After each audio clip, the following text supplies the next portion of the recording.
अस्सलाम वालेकुम student, my name is Shami and you are watching my channel physics with Shami.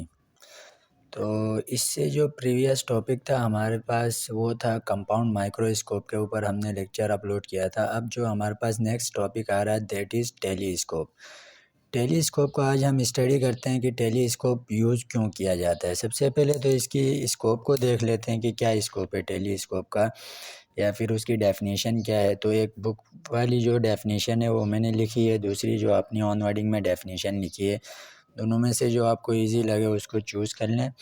तो book वाली definition क्या कह रही है कि अ telescope is also an optical instrument that uses two sets of convex lens, the objective and the eyepiece. यानी कि जैसे कि हमने कंपाउंड माइक्रोस्कोप में भी दो तरह के हमने क्या लेंस यूज़ किए थे, कन्वर्जिंग लेंस जो क्या कर रहे थे, जो भी लाइट की रेजेस आ रही थी उनको एक पॉइंट पे कन्वर्ज करवा रहे थे। तो यहाँ पर भी हमने क्या किया है, दो तरह के सेट्स जो कन्वर्जिंग लेंस है उसको यूज़ किया। ये है एक ऑप्टिकल इंस्ट्रूमेंट है और जो दो लेंस होते हैं उसमें से एक लेंस ऑब्जेक्टिव होता है और दूसरा जो लेंस हमारे पास होता है वो आईपीस वाला होता है। सही है। और जो मैंने अपनी ऑन वर्डिंग में जो डेफिनेशन लिखी है उसको ज़रा देख लें। आपने क्या लिखी है, telescope is an instrument which is use to observe. यानी कि टेलीस्कोप क्या है कि ऑप्टिकल इंस्ट्रूमेंट है, यानी आला है जिसकी मदद से क्या किया जाता है, ऑब्जर्व किया जाता है। यानी कि चीज़ को विजुलाइज किया जाता है। डिस्टेंट ऑब्जेक्ट लेंस और मिरर, यानी कि जो काफ़ी फासले पे यानी कि दूर कहीं पे कोई ऑब्जेक्ट रखे हुए हैं। अगर मैं बात करूं तो कंपाउंड माइक्रोस्कोप को यूज़ किया था हमने जो करीब वाले, जैसे कि जर्म्स की बात करें या कोरोना वायरस की बात करें या सेल्स की बात करें, बैक्टीरिया टाइप के छोटे स्मॉल यानी कि माइनर सी उनकी शेप होती थी, उनको विजुलाइज करते थे। लेकिन वो कहाँ पे होते थे, करीब होते थे, हमारे बॉडी के ऑर्गन्स में होते थे, बॉडी पार्ट्स में या फिर हमारे एटमॉस्फेयर में पाए जाते थे, उनको स्टडी कर रहे थे। बट हियर टेलीस्कोप भी हम क्या करते हैं, चीज़ों को मैग्नीफाई करने के लिए यूज़ करते हैं। बट ये मैग्नीफाई कौन से ऑब्जेक्ट को किया जाता है, जैसे कि अगर मैं बात करूं तो हमारे पास स्टार्स वगैरह हैं, सही है, या फिर गैलेक्सीज़ हैं या प्लैनेट्स हैं या सन है, मून वगैरह हो गया, सही है। जितने भी हमारे पास प्लैनेट है, जुपिटर है, यूरेनस है, सही है, इसी तरह मार्स है, जितने भी प्लैनेट को हम स्टडी करना चाह रहे हैं तो वो किसके ज़रिए, हम टेलीस्कोप के ज़रिए कर रहे हैं। इवन कि आप देखें तो हमारे पास जो ईद का चांद होता है उसको देखता है रोहित हिलाल कमेटी वाले जो देख रहे होते हैं, इवन कि वो भी क्या करते हैं, टेलीस्कोप का यूज़ करते हैं कि एक दिन का जो चांद होता है उसको देखने के लिए टेलीस्कोप का यूज़ किया जाता है। यानी कि काफ़ी दूर रखे हुए ऑब्जेक्ट को क्या किया जाए, मैग्नीफाई करके उसको देखा जाए। अब इसके अंदर एक और डेफिनेशन लिखी है, छोटी सी डेफिनेशन, यानी कि रिफ्रैक्टिंग टेलीस्कोप क्या होता है, यानी कि रिफ्रैक्टिंग टेलीस्कोप का क्या काम होता है। तो यहाँ पे इसकी डेफिनेशन लिखी है, telescope that uses two converging lens. यानी कि दो तरह के इसमें भी कन्वर्जिंग लेंस यूज़ हो रही होती हैं और इसका काम क्या होता है, is known as refracting telescope. यानी कि इसमें भी रिफ्रैक्टिंग टेलीस्कोप कहने का मकसद ये है कि इसके अंदर भी क्या हो रही है, हमारे पास दो ही तरह की लेंस यूज़ हो रही हैं, टेलीस्कोप का हो या फिर रिफ्रैक्टिंग टेलीस्कोप, दोनों का तकरीबन मिलता जुलता कॉन्सेप्ट है। तो ये अलग से मैंने बता दिया ताकि आपको क्लियर हो। अब आप यहाँ से रे डायग्राम देख सकते हैं।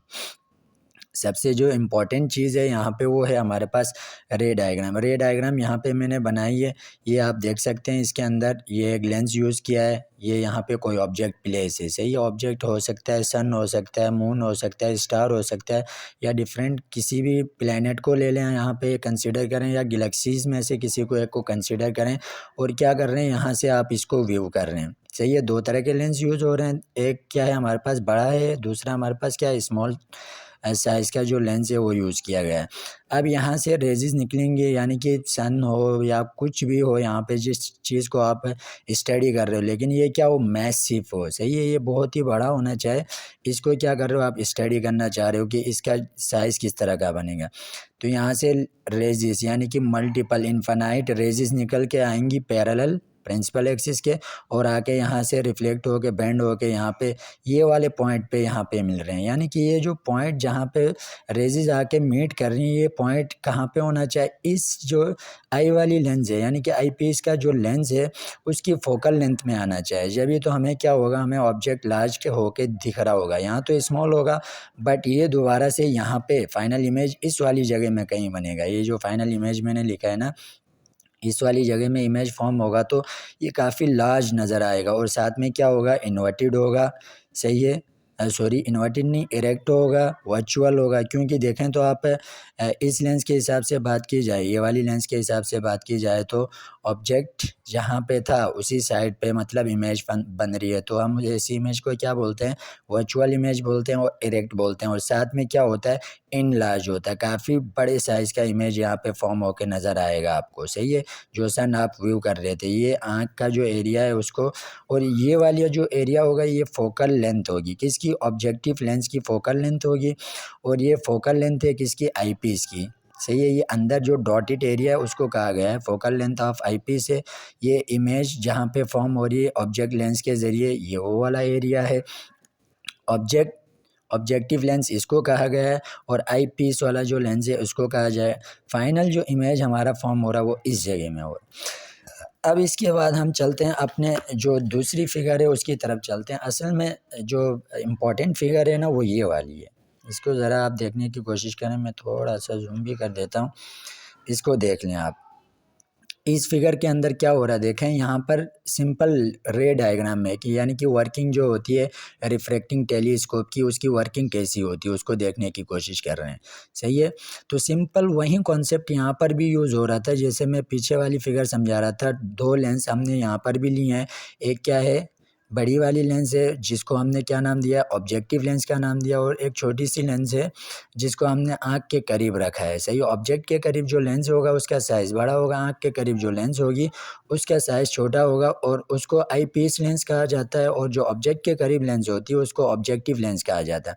अब यहाँ पे ऑब्जेक्ट है, कंसीडर करें कि यहाँ पे कोई सन ले लें या मून ले लें, वट एवर जो आपको इजी लगे, जिसको भी आप स्टडी करना चाह रहे हो। तो यहाँ पे मैं सपोज कर रहा हूँ कि यहाँ पे क्या है, हमारे पास मून है, मून से निकलेंगी, मून की तो अपनी कोई रोशनी नहीं होती, जाहिर सी बात है। सन पे से, सन में से उसके ऊपर रेजिस पड़ेंगे तो टकरा के वहाँ से निकलेंगी रेजिस, सही है। तो ये मल्टीपल टाइम रेजिस आएंगी कॉन्वेक्स लेंस से गुजरते हुए आके इस पॉइंट पे यहाँ पे मीट करेंगे, तो इमेज हमें यहाँ पे मिलेगी। और हम कहाँ से व्यू कर रहे हैं, ये हमारा ऑब्जर्वर मीन्स जो चीज़ को ऑब्जर्व कर रहा है इस वाले एरिया में, ये आँख का जो निशान बना हुआ है यहाँ से ऑब्जर्व कर रहा है इस चीज़ को। बात समझ में आ गई। तो अब क्या होगा, यहाँ से रेजिस निकलेंगी आके वो सीधी सीधी लेंस आएंगी आके, यहाँ से आपको पता है रिफ्रेक्शन का प्रोसेस होगा, बेंड होती हुई लाइट यहाँ पे आके मीट करेंगी जिस पॉइंट पे मीट, यानी कि इसकी फोकल लेंथ के रेंज के अंदर आनी चाहिए, अदरवाइज बाहर होंगी तो इमेज आपको क्लियर नज़र नहीं आएगी, ब्लर नज़र आएगी। ये बात माइंड में रखें। तो किसकी फोकल लेंथ के अंदर आनी चाहिए, जो हमारी आई पीस रखी हुई उसकी फोकल लेंथ के अंदर वाली साइड में आके इमेज फॉर्म होनी चाहिए। तो ये देख सकते हैं F E is what, focal length of eyepiece. और क्या है आपको पता है, ऑप्टिकल सेंटर और focal length of eyepiece के बीच में इमेज कहीं पे फॉर्म हो रही है, तो ये बिल्कुल क्लियर नज़र आएगी। और याद रखें जैसे कि लास्ट में हमने डिस्कस किया था, अगर मैं पेन को यहाँ पे यूँ रखूँ तो मेरा पेन यहाँ पे जो नज़र आएगा ना, इस वाले एरिया पे यूँ नज़र आएगा। बात समझ में आ गई, यूँ उलट नज़र आएगा। अब क्या कर रहे हो आप, इस ऑब्जेक्ट को दोबारा से यहाँ से इस लेंस के ज़रिए, यानी कि आई पीस वाला जो लेंस है उसके ज़रिए दोबारा व्यू कर रहे हो, तो ये इमेज दोबारा से जाके कहाँ पे फॉर्म होगी, यहाँ पे फॉर्म होगी। इस बात को माइंड में रखें, इस वाले एरिया पे जाके फॉर्म होगी। और आपको पता है डिस्टेंस जो होता है हमारे पास, यानी कि ऑब्जेक्टिव लेंस से लेके जहाँ तक हमारी इमेज बन रही वहाँ तक का जो फासला होता है उसको हम क्या कहते हैं, एफओ कहते हैं। और जो हमारे पास लेंस से लेके इमेज तक का डिस्टेंस है, आई पीस वाला लेंस से लेके जो हमारे पास इमेज तक का डिस्टेंस है वो कहलाता है एफ ई, यानी कि focal length of eyepiece. और अगर ये टोटल फिगर है हमारे पास, ऑब्जेक्ट यहाँ प्लेस है, ये ऑब्जेक्टिव लेंस है, ये हमारे पास क्या है, आई पीस वाला लेंस है, यहाँ से हम इस चीज़ को ऑब्जर्व कर रहे हैं, यहाँ इमेज बन रही है। इस बात को याद रखें, इसके ज़रिए जो इमेज बन रही थी वो कैसी इमेज बनेगी, वो इमेज भी काफ़ी मैग्नीफाई यानी कि लार्ज बनेगी। हालांकि देखें तो यहाँ से जब आपने व्यू किया इस लेंस के ज़रिए इस ऑब्जेक्ट को व्यू किया तो यहाँ पे फॉर्म हो रहा था, लेकिन थोड़ा सा साइज़ बढ़ गया था इसका, थोड़ा सा, इतना ज़्यादा नहीं। बट आपने क्या किया, अब इस लेंस के ज़रिए नहीं, ये आईपीएस वाले लेंस के ज़रिए इसको व्यू कर रहे हो तो ये इमेज यहाँ पर जाके फॉर्म हो रही है, लेकिन काफ़ी मैग्नीफाई हो गई, लार्ज साइज़ की बन रही है।